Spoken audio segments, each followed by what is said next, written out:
کہ یہ بھی عالم اسلام میں جو شیعہ اور سنی میں تقسیم ہے، ابھی آپ دیکھیں گے کہ سنی جو پڑھا لکھا طبقہ ہے، تجزیہ عالمی سیاست کا تجزیہ کرنے کا مادہ رکھتے ہیں، وہ اس بات کا اعتراف کرتے ہیں کہ سنی انقلاب لا سکتے ہیں مگر انقلاب کی حفاظت نہیں کر پاتے، مگر شیعہ جب انقلاب لاتے ہیں اس انقلاب کی حفاظت کرنے میں کامیاب ہوتے ہیں۔ تو اس حوالے سے اب انہوں نے اسی اصول پہ چلنے کی کوشش کرنی شروع کی ہے کہ ہم میں صرف انقلاب آنا نہیں ہے، ہمیں انقلاب کی حفاظت کرنا بھی سیکھنا ہے، اور ہمیں انشاءاللہ یہ بھی دیکھنے کو ملے گا۔ ابھی دو چیزیں سامنے آ رہی ہیں، جیسے کہ ترکی نے ابھی جو بالکل تازہ ترین خبریں ہیں کہ ترکی نے کہا ہے کہ ایسے ملک کو دوست نہیں رکھتے جو منتخب صدر کو پھانسی پر لٹکائے، اور اردوغان صاحب نے کہا ہے کہ مغربی ممالک جو ہے وہ مصر کے اوپر پابندیاں عائد کریں۔ تو اب معاملہ کچھ ایسا ہے کہ اگر اس کو ہم دوسرے رخ سے دیکھیں تو مسلمانوں کا داخلی معاملہ ہے، جو کہ داخلی جنگ مسلمانوں کے اندر چل رہی ہے مختلف محاذوں کے اوپر، مگر جو بھی کہا جائے بہرحال مسلمانوں کا یہ آپس کا معاملہ ہے، اس میں اور ممالک کو ملا کے اس چیزوں کو آگے بڑھایا جا سکتا ہے، نہ کہ ایک رسپانسبل پرسن کا وہاں سے بیان آنا اتنی بڑی شخصیت کا کہ مغربی ممالک اٹھیں اور مصر کے اوپر پابندیاں لگائیں۔ مطلب یہ ایک عجیب سی بات ہے، کیا کہیں گے آپ؟ دیکھیے یہ وہی سیاسی باتیں ہیں جو خود مغرب اور عالم استکبار کے اشاروں پہ ناچنے والے سیاستدان ہیں۔ یہ عوامی جذبات کو ہاتھ میں رکھنے کے لیے بیان بازی کرتے ہیں، جبکہ جب ان کو جمہوری حکومت کی حمایت کرنی چاہیے تھی انہوں نے نہیں کی۔ خود سعودی عرب کو آپ نے سعودی عرب میں جب مرسی صدر بنا، میں چھوٹی مثال دوں گا کہ مثلا 1 روپیہ اس کی حکومت کی حمایت کے لیے صدر مرسی کو دیے، مگر جب اب سی سی نے ٹاپل کیا گورنمنٹ کو، 1 روپے کے مقابلے میں 10,000 روپے سی سی کو دیے گئے کہ بھائی واہ بھائی کیا بات، تم نے کیا کمال کر دکھایا۔ تو اس سے بھی اندازہ ہوتا ہے کہ یہ لوگ عمل میں کچھ کرتے ہیں اور بیان بازی میں کچھ اور۔ جو بھی ترکی کا بیان ہے وہ صرف عوامی جذبات کو ایڈریس کرنے کے لیے کوشش کی گئی ہے، ورنہ یہ وہی کچھ کرتے ہیں کہ جو ان کو امریکہ اور اسرائیل سے ڈکٹیشن ملے وہ اسی پہ عمل کریں گے۔ مگر جس طرح میں نے پہلے بھی اشارہ کیا ہے، عوام اس بات کو اب بھانپ رہے ہیں، یہ زیادہ دیر تک یہ ڈرامہ بازی ان سیاستدانوں کی چلنے والی نہیں، کیونکہ اب دیکھیں جیسے بالکل سامنے آپ نے ابھی ان کا بھی نام لیا، یوسف زرقاوی کا، اور ہم نے بھی اس میں سوال میں پہلے ان کا بھی نام لیا تھا کہ یوسف زرقاوی وہی شخصیت ہیں جب جیش الحر نے انٹروین کیا تھا شام کے اندر، تو یہ صاحب ہر ٹی وی مذاکرے میں بیٹھ کر جو ہے وہ شام کی منتخب حکومت کے خلاف گفتگو فرمایا کرتے تھے، مگر آج دیکھیں یہ اپنے ہی اعمال کا جو ہے وہ جو ان کے کرتوت ہیں اس کا یہ شکار ہو رہے ہیں۔ تو کیا دوسرے مفتیوں کو نصیحت نہیں حاصل کرنی چاہیے؟ اگر اعمال کا نتیجہ کہیں تو یہ تو بہت کم مسئلہ ہے۔ اب یہ ہے کہ اس بہانے سے عوام کو اصلی اور کھوٹے میں فرق سامنے آئے گی۔ جہاں انہوں نے وہ فتویٰ دیے، بہت سارے ایسے، آپ نے شام کا بہت اچھا حوالہ دیا، وہاں جو لوگ دنیا بھر کے مسلمان ملکوں سے لوگوں کو لایا گیا کہ بھئی وہاں پہ سنیوں پہ ظلم ڈھایا جا رہا ہے تو ان کو راستے سے ہٹانا ہے وغیرہ، وہاں گئے اور انہوں نے سنیوں کو مارا، اور مارنے کے بعد ان کو یہ پتا چلا کہ ان کو یہ کہا گیا کہ کیونکہ جو ایران کی باتیں کر رہا ہے، جو حق کی بات کر رہا ہے، تو اس کو وہ شیعہ کہہ رہے تھے۔ جب وہ پتا چلا کہ نہیں، وہ جب ان کا تشییع جنازہ ہوا، وہ پھر کہا کہ ہمیں کیا کہا گیا، ہمیں تو کہا گیا تھا کہ یہ شیعہ ہیں، آپ ان کو مارے، ہم تو سنیوں کو مارے ہیں۔ خود امام جمعہ وہاں کے دیکھیں کہ ان کے شہادت کے بعد خود انہوں نے اعتراف کیا کہ ہمیں غلط کہا گیا ہے، اور یہ اس زمانے میں کیا کچھ کہہ رہے تھے، آپ ان کے بیان بازی کچھ اور آئیں گے، یہ عوام کو فیصلہ کرنے میں بہت مدد کریں گے کہ ہمیں کھوٹی اور صحیح میں کیسے پہچان کرنی ہو، چاہے وہ سیاستدان ہو چاہے وہ ہمارا عالم ہو۔ بالکل، مفتی اعظم شام کے بیٹے کا سر کاٹ کے، جو کہ خود اہل سنت کے مفتی اعظم تھے، ان کا سر کاٹ کے مسجد کے مینارے پر ٹانگا گیا تھا، جو کہ پورے میڈیا نے اس کو کوریج بھی دی تھی، اور یہ کوئی ڈھکی چھپی بات نہیں ہے، اور مطلب اس سے بات ظاہر ہو جاتی ہے کہ شیعہ سنی کا معاملہ نہیں تھا، بات ایجنڈا کچھ اور تھا، اور شام کو اسٹیبلائز کرنا تھا تاکہ وہاں وہ عدم استحکام کا شکار ہو جائے، تاکہ اس سے پھر اسرائیل کے تحفظ کے لیے معاملات کو آگے بڑھایا جائے۔ اور اب ہم دیکھتے ہیں کہ یہ معاملہ رکنے میں نہیں آتا۔ شام کے بعد عراق نے کو ہدف بنایا، عراق میں کافی تباہی کی، اس کے بعد یہ یمن پہنچ گئے، اب یہ معاملہ جو ہے وہ پھر افریقہ تک چلا گیا، وہاں سے میں نے کل ایک خبر کو پوری سٹوری کو شیئر کیا تھا کہ وہاں سے وہ لانچوں کے ذریعے بیٹھ کے جو ہے وہ یورپ میں آ رہے ہیں۔ تو آپ کیا دیکھتے ہیں یہ معاملہ بھی کتنا بڑھے گا؟ دیکھیے، ہمیں انٹرنیشنل پالیٹکس کو ایران اور امریکہ کے موقف کو دیکھ کے یہ کرنا چاہیے۔ جس کے پیچھے ایرانی حمایت ہو سمجھے وہ عوامی تحریک ہے، جس کے پیچھے امریکہ ہو وہ سمجھے وہ ڈکٹیٹروں اور سامراج کی مومنٹ ہے۔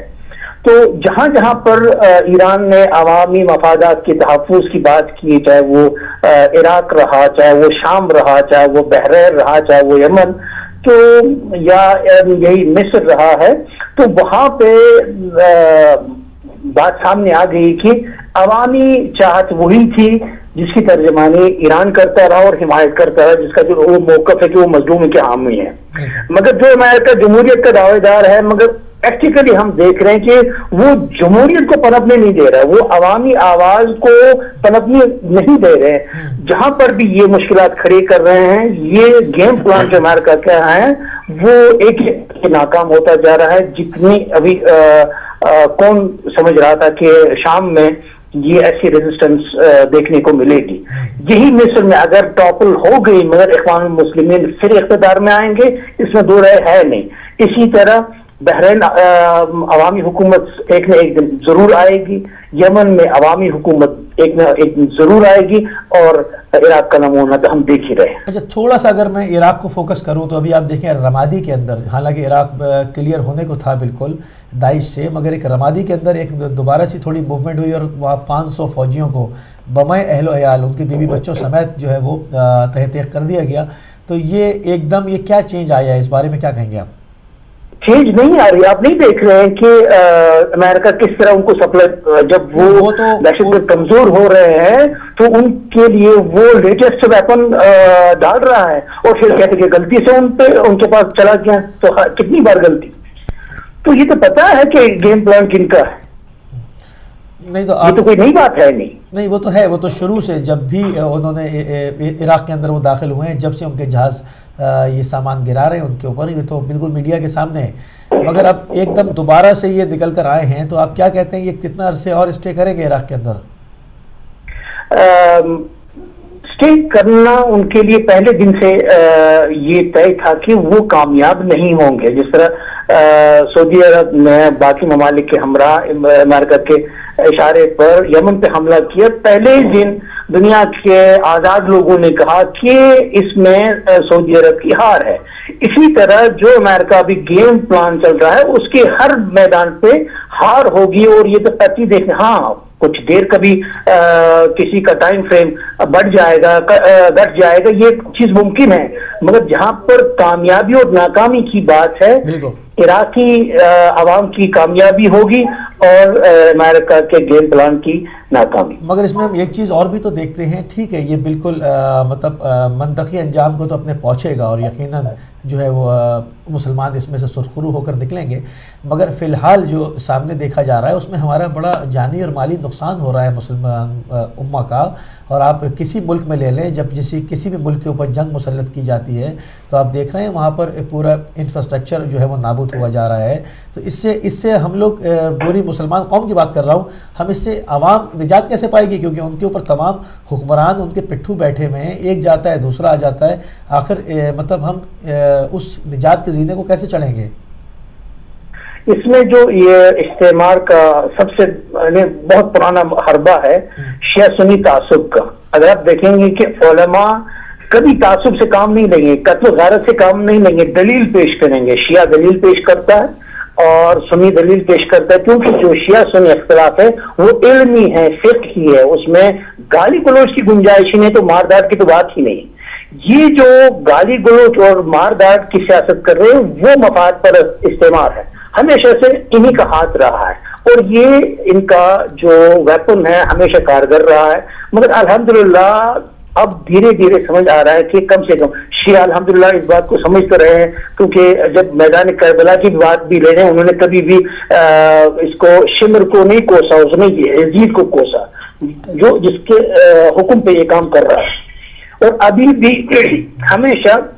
اس جو اصل میں فکر، اصل میں حکم دینے والا ہے اس کی مخالفت کرتے رہے ہیں. مگر اہل سنت اس چیز کو اب سمجھ رہے ہیں کہ ہمیں شیعہ سنی کے درمیان ایسا کوئی اختلاف نہیں ہے جس کے بنا پر ہم ایک دوسرے کو کافر کہیں، ایک دوسرے کو خون مباح سمجھے، اس کی کوئی گنجائش نہیں. یہ کوئی اور ہے جو ہمارے تمام صلاحیتوں کو ختم کر کے اپنے مفادات حاصل کرنا چاہتے ہیں، چاہے وہ ہتھیار بیچ کے، چاہے وہ اپنے اجناس بیچ کے ہمیں ہمیشہ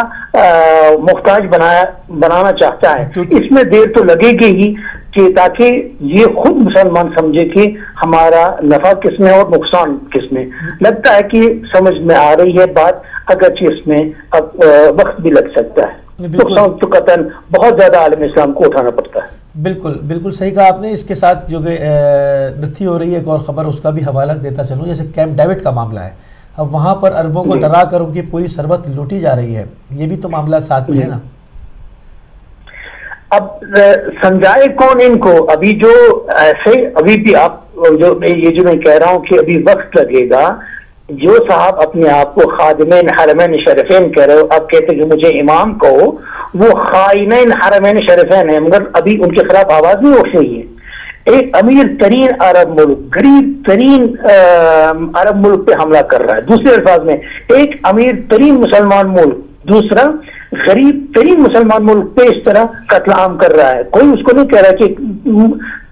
تم تو پناہ گاہ ہونا چاہیے تھا. یہ کیمپ ڈیوڈ کے بجائے خانہ کعبہ کے ارد گرد کوئی ایسا یہ پناہ گاہ ہونا چاہیے تھا. دنیا کے سبھی لوگ وہاں جا کے کہتے کہ ہمارے مسائل کا حل ڈھونڈیے گا. یہ کیمپ ڈیوڈ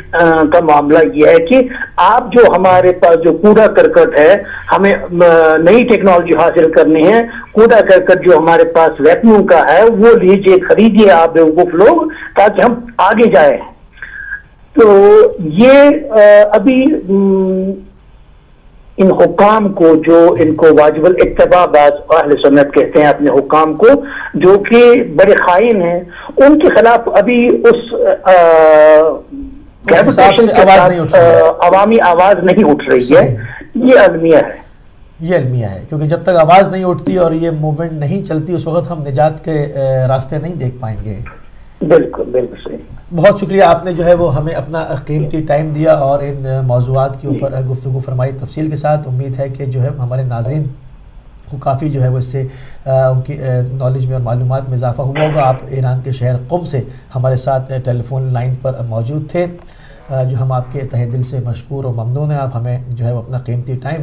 دیا کرتے ہیں. تو ناظرین، اسی کے ساتھ جو ہے وہ آج کا ہمارا یہ سیگمنٹ ختم ہوا اور آج کا ہمارا ٹاپک جو ہے وہ رہے گا نجات انسانی، کہ انسان کی نجات کن مراحل میں ہے، انسان کی نجات کن امور کے اندر ہے، خدا نے اور اس کے رسول نے کیا طے کیا تھا کہ انسان کی نجات